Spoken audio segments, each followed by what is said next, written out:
Hey guys, so this is a Q&A that I did on Instagram Live about training and competing and staying healthy and staying viable as an older grappler. I hope you enjoy it, and if you don't already follow me on Instagram, go look me up. I'm at Stefan_Kesting, and I put up lots of cool stuff there. Hey there, I'm Stefan Kesting, and this is the Strenuous Life Podcast.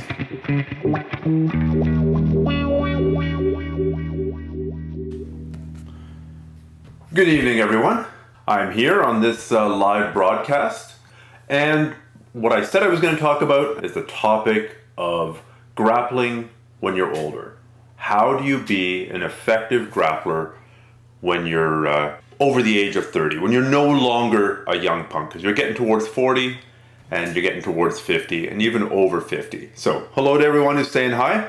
What do you do when you're an older grappler so that you can actually get around and be walking successfully the next day? So, incidentally, if you want more on this topic, if you go onto the Google site and you do a search for older grappler grapple arts, you should get to a list of all the articles I have on this topic on my website. And it's a topic that has come up fairly frequently because it does seem that my demographic is a little bit older, and that's just the way it is.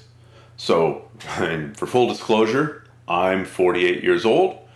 Parts of my body feel a lot older than that. Parts of my body feel quite young. So, the couple of things that you want to say right off the bat is that as you get older, you can still train hard. As you get older, you can still push yourself. The thing is, it takes longer to recover. It just takes longer to get back to your baseline after you beat yourself up. This has been noticed by almost everybody that I've talked to. People told me that this is coming. They're like, yeah, you're young, you can push yourself, you can do all these crazy workouts. But as you get older, you won't be able to recover quite as quickly. And that's certainly true. Of course, the better your sleep is, which my sleep is so-so, and the better your nutrition is, my nutrition, except for the presence of too much dark chocolate, is pretty good. Sleep, nutrition, and rest really do help your recovery process as well. So that's another way of looking at it.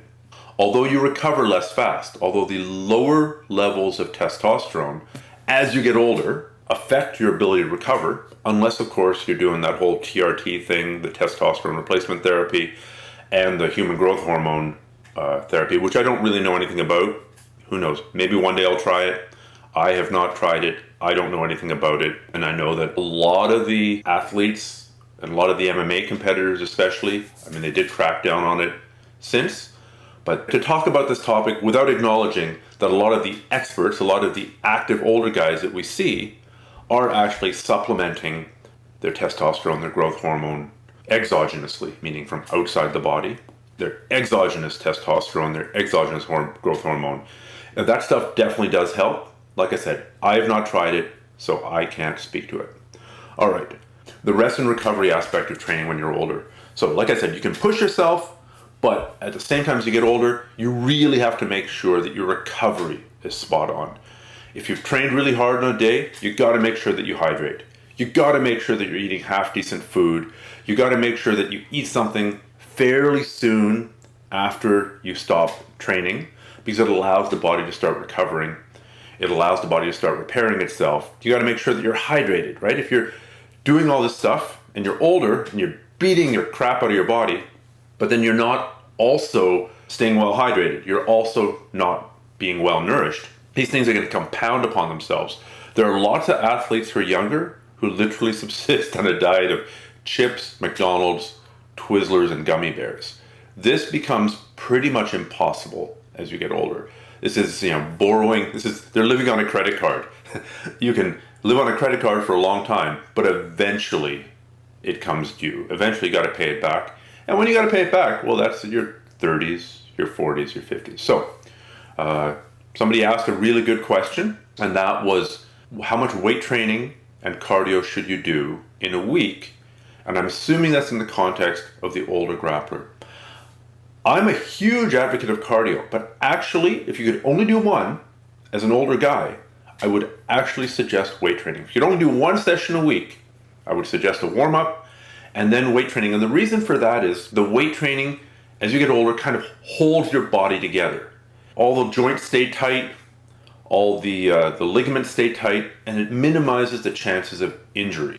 It minimizes the chances that you're going to blow out your shoulder, blow out your back, and then once again, it's going to take longer to recover from that. So I think weight training when you're 20s and 30s is kind of optional. It's good, but weight training as you get into your late 30s, 40s, and 50s is almost a critical skill. Now, you don't have to go crazy. You don't have to do like a 4-day split and train your arms, biceps in the morning, triceps in the afternoon, left pectoral in the morning, right pectoral in the afternoon. You don't need to go that intense. Once a week as a starting point that'll really give you benefits right away. I think some kind of whole body weight training workout is really useful. Plus, any rehab that you need to do, which ties in nicely to the question from Doug G. Chan, about shoulders. So if your shoulder is injured, then in addition to keeping your entire body conditioned and tight and strong, you also need to do injury-specific rehab. You need to fix that shoulder. There's actually a pretty good article on Grapplers.com. If you go to Grapplers.com and you search for shoulder rehab, or you search for shoulder injury, you'll get to a PDF that I borrowed with attribution from the U.S. Canoe and Kayak Association, because when you're kayaking, there are many injured shoulders because the arms are often put into compromised positions that sort of resemble the Americana and the Kimura, quite honestly. So they have a lot of injured shoulders in canoeing and kayaking. So that would be an example of you're going to do your core strengthening, plus you're going to do whatever parts of your body need a touch-up. For me, it's my neck. Like, my neck is pretty beaten up, and it's taken a lot of dings over the years. So the more neck strengthening I do, the more stable it feels, and the less it hurts. And also the more trust I have in it. That's combined, of course, with being super careful that if somebody's got me in any kind of neck crank or some kind of triangle choke and it's not quite choking me, but it's hurting my neck, I tap. It's very simple. It's easy to tap me out. Go for my neck. If it's in an uncomfortable position, I'm going to tap, because it's way, way, way better to tap out today and live to fight another day. So let's just finish up this thought. I think cardio is critically important, and I think for longevity, it's really important to work your heart and your lungs. There's no shortage of research showing that a strong heart, a healthy heart, helps you live longer. And I think cardio makes you a much more effective grappler. But even in order to do cardio, you need your body to hold together. So I think that if you only do one session a week, I would do some kind of whole body weight training session. If I do 2 sessions a week, I would probably do one whole body weight training session and then maybe one longer cardio session. What I really like doing, there's a mountain about a 20-minute drive from here on a good traffic day, which is hardly ever, and I climb up and down. I often post about this on my Instagram stories when I do it, and it's about an 800-meter climb. Takes me, on a really good day, 55 minutes. I used to be a lot faster when I did it more often, but still, it doesn't matter. It does not matter how fast my time is. It doesn't matter, whether I'm setting a record. That's irrelevant. The point is I'm pushing myself. Okay, so that's one thing. Strength and conditioning becomes more important as you get older, not less important. And like I said, and like I've got in the Facebook Live broadcast, there's a link to it. If you go to grapplers.com and you search for older grapplers, you'll get to a link of all the articles on Grapplers about effective grappling. All right, so also as you get older, avoid injury at all costs. Injury is the enemy. Injury is absolutely the enemy. How do you get injured in jiu-jitsu? Most of the time it's by not tapping. Most of the time it's a stupid scramble or doing too much stand-up. I love stand-up. I think stand-up judo, stand-up wrestling, it's all really important. Not staying on your butt. When your opponent stands up, you stand up. I think that's really important. But it would be wrong to not admit that the stand-up game, when you've got 2 bodies, plus gravity, plus momentum falling to the ground, that's a really good way to get injured. So as you get older, honestly, I would suggest doing less stand-up. And there are lots of judo guys who used to do tons of judo when they were younger. And as they get older, they go to more and more to newaza, which is the ground component of the grappling. So I would honestly suggest, even though I don't want to suggest this, but it's true, that as you get older, do less stand-up. Or if you do stand-up, drill your stand-up, fight your stand-up a little bit, but spend most of the time sparring on the ground. All right, so there was strength and conditioning, there was recovery, there was not getting injured, there was recovery from injuries, and there's the idea that you can't push yourself super crazy hard every single day. You just can't. When you're young, you can go balls to the wall a couple times a day and still have recovered in time for the next day.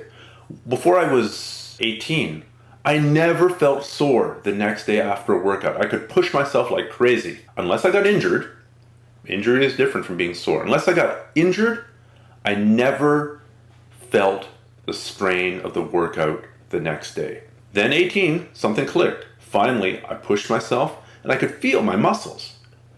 Well, you amplify that with every decade, and by the time you're in your late 40s, believe me, you work out the day before, even if it's a nothing workout, you can probably feel it the next day. Meaning that you can't push yourself super hard every single day. You just can't. It means most of the time you're going to be training, at like a 4 out of 10, 5 out of 10, and then once in a while you take it to 9 out of 10, 8 out of 10. You take it up to that next level just to make sure you can still go there with somebody that you trust, with somebody who can master that fine art to split the difference between going hard and giving you a really good fight, but also with enough control that you're not going to fall over and crank your neck and then be out of training for the next bunch of months. So let's see if we can answer some questions that are being asked here. First question, yoga and Pilates has saved my body for jiu-jitsu, from Dennis Johnson. That's fantastic. You've got to find out what works for you. There are certain kinds of yoga that are more for flexibility. And although that stuff is good, I think you also need some strengthening as you get older. But there are many types of yoga where you're holding, static poses that are really difficult. You're dripping with sweat by the end of it. And that kind of begins to bridge the gap to strength and conditioning as well. And of course, Pilates does a ton of stuff for the core. One of the body parts to go as you get older is your back. So the stronger you can keep your back, the better it is. Andy Apse says, Stefan, I noticed training 3 times a week is a lot harder on my body than training twice a week. How do you incorporate cardio training twice a week? You got to work up to it. And also I would use types of cardio that aren't as pounding based. If you're running, unless you're a really light person, unless you're less than 150 pounds, there's a lot of pounding inherent in running. I was a huge advocate of running. I did a lot of it well into my 40s, but as I'm in the second half of my 40s, the amount of pounding that I get from running, especially being a 205 to 210 pound guy, it's a lot. It's probably too much for my body. So I've moved to hard cardio, but without as much pounding, that helps me recover a little bit faster. Okay, let's answer some questions from here. Do I recommend supplements for health? Fish oil, glucosamine. I do fish oil right now. I think the research behind glucosamine is pretty bad. I believe the last time I checked, sort of a meta-analysis of the glucosamine research, that your body needs glucosamine, but taking it orally doesn't make it from your stomach into your blood, into your joints. I could be wrong, but that's the last that I read. I'm generally pretty down on supplements. What I do is fish oil or krill oil. I think there's some half-decent research about that. In the winter, I also take vitamin D. I live at a higher latitude, so you're not getting the vitamin D from sunlight. And there's a lot of research behind vitamin D. It's fairly safe unless you take gigantic quantities, and it's an essential vitamin. It's actually an essential hormone, and your body can't produce it unless it's getting a lot of sun. Even if you live in a sunny area, you're probably working in an office, you're probably driving in a car, you're probably inside a house. We're not spending as much time in the outdoors as we did when we lived out in Savannah. Also, people with a lot of melanin in their skin, black people, brown people, from a Southeast Asian heritage or an African heritage, especially the ones living at a higher latitude, all that melanin blocks out sunlight, and so they need extra vitamin D. I actually had my vitamin D levels tested, and from my body, from my lifestyle, I need to take about 4 or 5 a day of the little capsules. I think it's 400 micrograms. I could be wrong about that. I need to take at least 4 or 5 a day. But I'm not saying that you should go and take 4 or 5 a day. I'm saying you should go get tested and see what levels you need. Let's answer the next question. What about stretching or yoga? How much time would you recommend? Well, there's sort of a minimum effective dose. I think sort of a minimum effective dose is 10 to 15 minutes. If you can get in an hour, if your lifestyle allows you to go to a yoga class for an hour or an hour and a half every second day, great. I think for stretching, by the time you can really relax into the stretch and stretch different body parts, your upper body, your torso, your legs and your hips, especially your legs and your hips for jiu-jitsu, you're probably looking at a minimum of 10 to 15 minutes. What are my thoughts on 10th Planet Jiu-Jitsu? Is it worth starting 10th Planet or regular BJJ? Okay, so I'll give two answers. I think 10th Planet Jiu-Jitsu is great. I've met some fantastic guys, but a lot of it, the rubber guard curriculum in particular, does require a large amount of flexibility. You can work their half guard stuff without too much flexibility.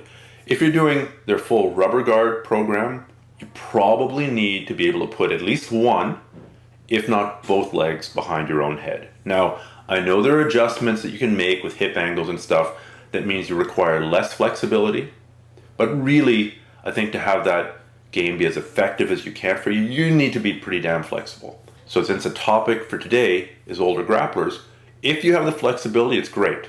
If you don't have the flexibility, you might want to stick to their half guard stuff. And that's for choosing 10th Planet versus Gracie Jiu-Jitsu versus Brazilian Jiu-Jitsu.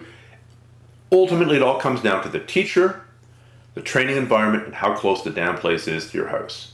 If the place is too far from your house, you're never going to train. You might have the best of intentions, but if it's a 4-hour drive or a 1-hour drive each way, you're not going to go as often if it's 20 minutes down the street.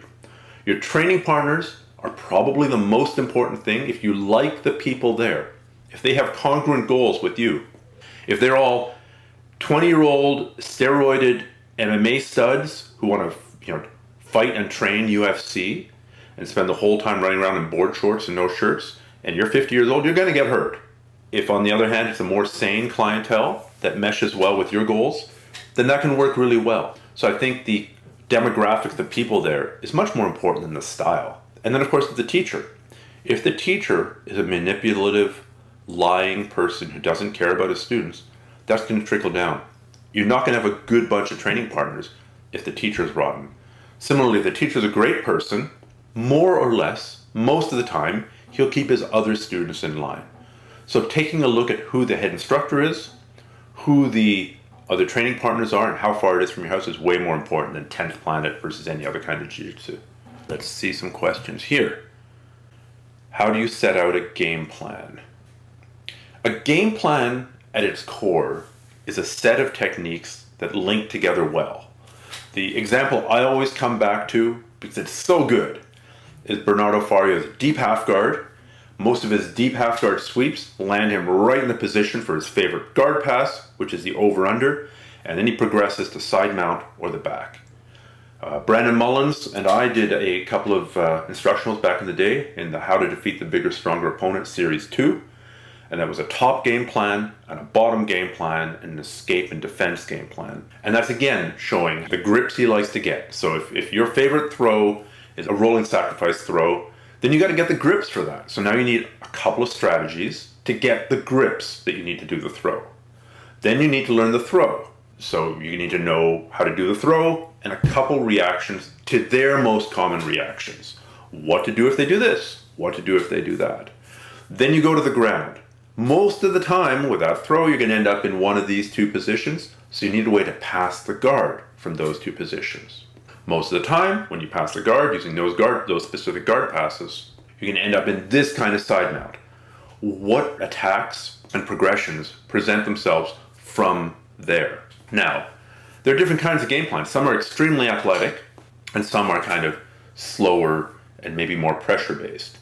I think since the theme of this broadcast is older grapplers, obviously the less athleticism is involved, generally the better it is. I'm all for trying to keep as much athleticism as you can as you get older, but sometimes it's a high bar to clear.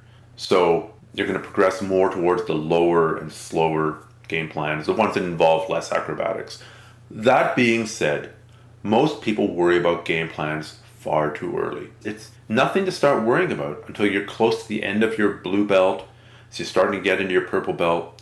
White belt, you're just trying to learn the basic techniques. Blue belts, you don't really yet know, honestly, what's going to work for your body. You're just learning to connect different things together, experimenting to see if this Americana into straight armbar attack works for you. It's a combination. At the stage of like, I'm a blue belt and I know my body and my game well enough to start building a game plan, forget about it. Blue belt, just keep on trying to refine your techniques, keep on trying to find combinations between the couple of techniques that work for you, go forth and experiment, and then maybe towards the end of blue belt, maybe towards the beginning of purple belt, you're going to start building a game plan, and you're going to be prepared to revise it a million times as you go on. My game plan has completely revised itself numerous times. Can you compete if you're an older grappler? Is there a category for age classes, or is it only by weight? Most of the time at most tournaments there are age classes. There's masters, and then there's different degrees of masters. So if you've never competed before, I would suggest competing in your age category. You're going to get less fights, but it's still a fantastic experience. There are some, older studs who compete in the open division, in the adult division, which is by far the hardest one. That's up to you. I would suggest starting in your age category and then going from there. All right. Pressure passing versus speed passing for older jiu-jitsu players. In general, pressure passing is slower. Now, the trouble is, what if you're 50 years old and 150 pounds and you're going against a guy who's 200 pounds? You can use pressure passes against people who are a bit bigger than you. The over-under is a great example. But there is a size limit, right? You can't do it on somebody who's 50 pounds bigger than you. You're going to have to use speed. So in general, I really like, as I get older, more pressure passing because it's slower, it's more under control. But I do recognize the importance of having a couple of speed-based passes, because what happens if I roll with somebody who's 240, 250, 260 pounds? I'm not going to be able to pressure pass them. I'm just not good enough at pressure passing. Alrighty. Why not do heel hooks? I don't really understand the question. If you do no gi, you can do heel hooks. If you do gi, the IBJJF says no heel hooks. Heel hooks are undeniably dangerous. They're very, very effective. I think you do need to learn them, again, for self-defense purposes, or also just because if you're rolling with the gi and some kid comes in off the street, he's been training MMA, he's been training UFC for a bunch of time, and he's been heel hooking people left, right, and center. At the very least, you need to be able to recognize it. You need to be able to recognize what he's going for and the danger that your foot or your knee, or your foot and your knee is in. And the only way, or the best way, to learn to recognize something is to know how to do it yourself. If you know the basics of doing leg locks, you know the basics of doing heel hooks and knee bars, toe holds, you'll be much better at recognizing and defending them when somebody tries them on you. Somebody else asks, same guy asks, I lost today by an armbar at the Worlds. Is there a way you could show me how to escape it? I do have, actually, sure. Easy answer. First of all, sorry about your loss, but I hope you learned a lot. The easy answer here is go to my YouTube channel, youtube.com/StephenKesting. Do a search for armbar escape, armbar defense. You'll find a couple of my very favorite ones there. Matthew Wheeler says, how much time you should take off sparring with an injury? Broken ribs kept me from rolling for a long time. Broken ribs are a special animal, and the truth is that everybody goes back to training too soon after a rib injury and then re-injures it. If you give me a like for each person who's done this, it'll give me a little indication if anyone else has had this problem, but I've seen this over and over again. People get a rib injury, typically a cracked rib, sometimes a rib sternum injury, and then it feels better and it hurts a little bit, and then they go back to training and they re-injure the same damn place. It's so common. It happens all the time. Rib injuries, you really have to take off more time than you think you're going to need, and then when you come back, go so light, really go light. As for other kinds of injuries, that's harder to say. There is no absolute rule. What kind of injury is it? Soft tissue, hard tissue, is it meniscus, is it ligament, is it tendon, is it a sprain, is it a strain, is it a break? God help you. There's no one answer. You hurt something, you have to let it heal, and you basically don't trust it again until you get into another situation where it takes a good shot and you go, oh, okay, that didn't hurt too badly. I guess it must be healed. So there's no one-size-fits-all answer for that. Sorry. Aaron Ernst asks, what are the first things you would want to see when trying out BJJ school as an older grappler? Things you wouldn't want to see.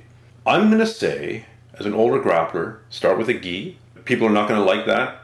Gi is generally slower and less athletic and less takedowns. And as I talked about before, takedowns, although super valuable, do lead to a higher rate of injury. The gi is slower, makes it a little bit more of an intellectual game and a little bit less of an athletic game. Also, really try and suss out the head instructor and the senior students, how they treat people. As I talked about right at the beginning of this broadcast, how people treat people is really the most important thing. If there's an atmosphere of respect, if you see some senior belt just ragdolling some 120-pound female, well, they're probably going to do that to you. If you see them taking care of the lighter people, the older people, giving them room to move, giving them room to play, not just crushing them with a shoulder from hell or the knee on the face, then that might be a place you want to train at. Okay. What tips do you recommend to slow your partner or opponents down to the pace that suits an older player when rolling and competing? That's a hard one. There are certain positions, certain guard positions that are intrinsically a little bit slower if you're playing from the bottom. Closed guard is usually a slower game than butterfly guard. Something like butterfly guard, you do need to react quite quickly, especially when your opponent is disengaged and a little bit back from you. As he moves, you need to move. You can't, if you let him move without answering, he's past your guard. So, there's kind of clamp-based guards and hook-based guards. And the clamp-based guards, say the lockdown or the closed guard, those tend to be a little bit slower. That's a good way to slow somebody down. Another is to really learn to hold somebody and put pressure on them when you're on the top. However, there's a time to push. The time to push is as the person's passing your guard.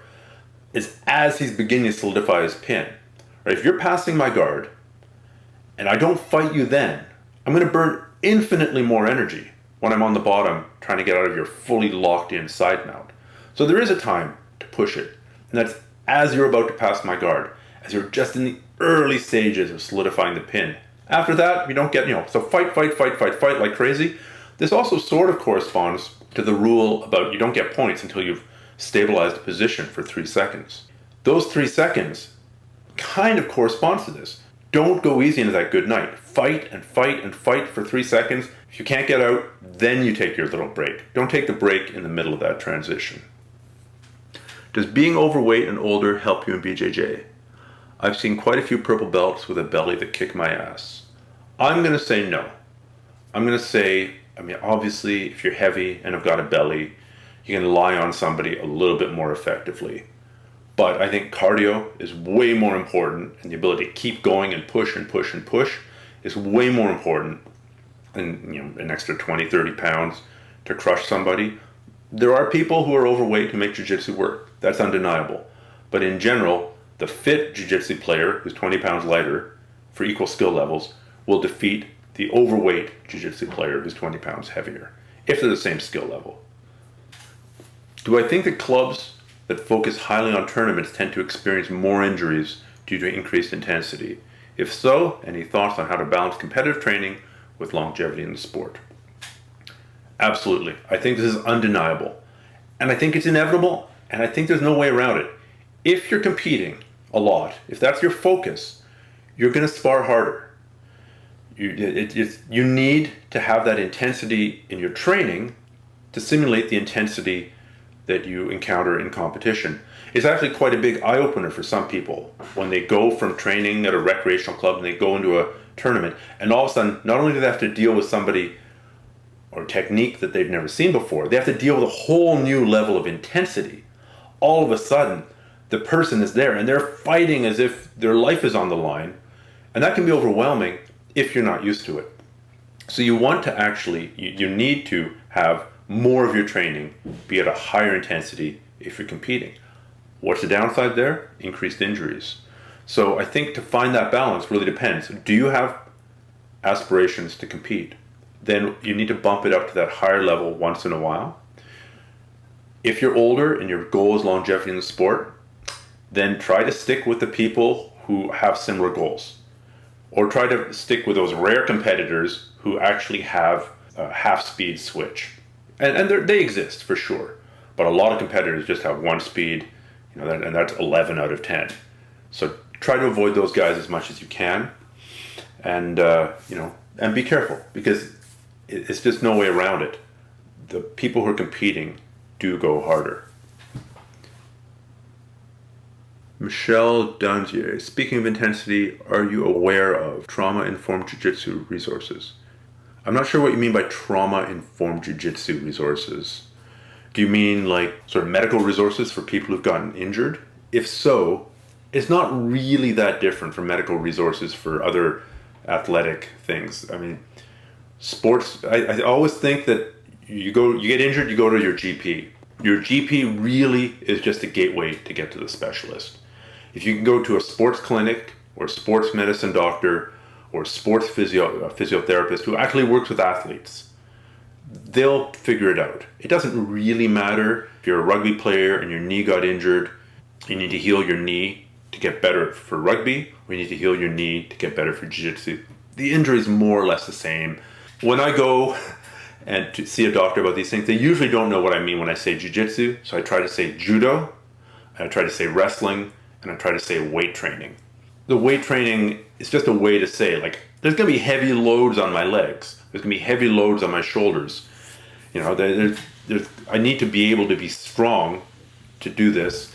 They also tend to understand what I mean when I say judo or wrestling. If you say jiu-jitsu, they don't know. They don't have a sense of it.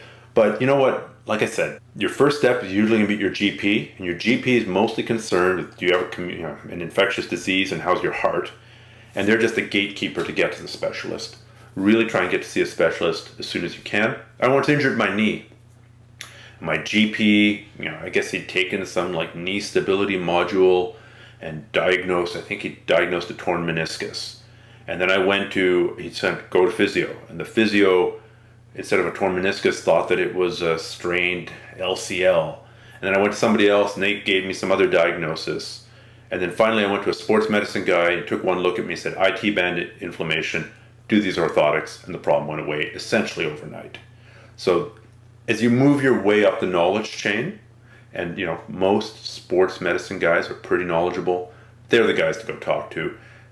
I mean, when I injured my back, I had 1,000 million different diagnoses, and the amazing thing was, everyone gave me the diagnosis that they can fix. The chiropractor was saying, oh, this is facet syndrome, and good news, I treat facet syndrome. The acupuncturist said, well, certain muscles are tight, and good news, I can relieve those tight muscles. The cranial sacral therapist said, there's a rotation of your L4, L5, and a tilt, and that's what and we can fix that. In the end, when it got fixed, it turned out to be a misaligned SI joint, and as soon as I fixed that, back problems went away almost forever. Knock on wood that they don't come back. My point is, everyone diagnoses things that they can do something about. It's very rare that you go to a medical professional and say, or especially sort of the pseudo-medical professionals, the chiropractors, the physiotherapists, the people who actually make money when you walk in the door, and they say, look, this is nothing I can do anything about. Go see this other person. That's rare. Those people are actually admirable. Keep those people in your Rolodex on your speed dial, because if they're honest enough to tell you, I'm not your man, go talk to somebody else, then you want to go see them the next time that you have a problem too. Okay guys, I'm going to call this a night. Hopefully there were some useful insights. Like I said, if you're an older grappler, the key points, do some kind of weight training. I think weight training is super important, not to get big and jacked, not even to get strong, just to hold your body together. And I think there's a world of difference between lifting weight in proper ways for the big motions that keep your body together. Do not get injured. Avoid injury at all costs. Injury is the devil. Injury is the enemy. Tap out early. Tap out often. Gi training, a little bit safer than no gi. But if you really love no gi and you have a bunch of sane people to train with, that's important. Also, the people you train with, that's absolutely critical. Train with safe people. Train with sane people. Train with people who are willing to not finish a submission if you are in a bad position. For people for whom you coming back to the mats the next day is more important than them getting that extra tap, getting that takedown. And I probably forgot some things, but that's all. Have a good night.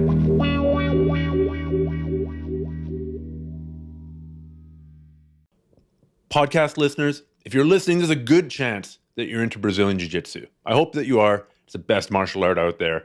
But nevertheless, if you do Jiu-Jitsu, if you do grappling, if you do MMA, I've got a book out there. It's It's called A Roadmap to BJJ, and it covers the fundamentals of Brazilian Jiu-Jitsu. It covers the techniques and the positions. It's got checklists. It's a super useful resource, and it's completely free. If you go to grapplearts.com/book, you can download it. It's also on Amazon Kindle where you can buy it if you want to go that way, but I'm going to suggest the free route, which is grapplearts.com/book. Check it out. I get feedback almost every day from people who found this super useful in finally getting through and understanding the ground game, and it finally making sense for them, and it finally not being so intimidating anymore. Check it out. I think you'll find it really useful too.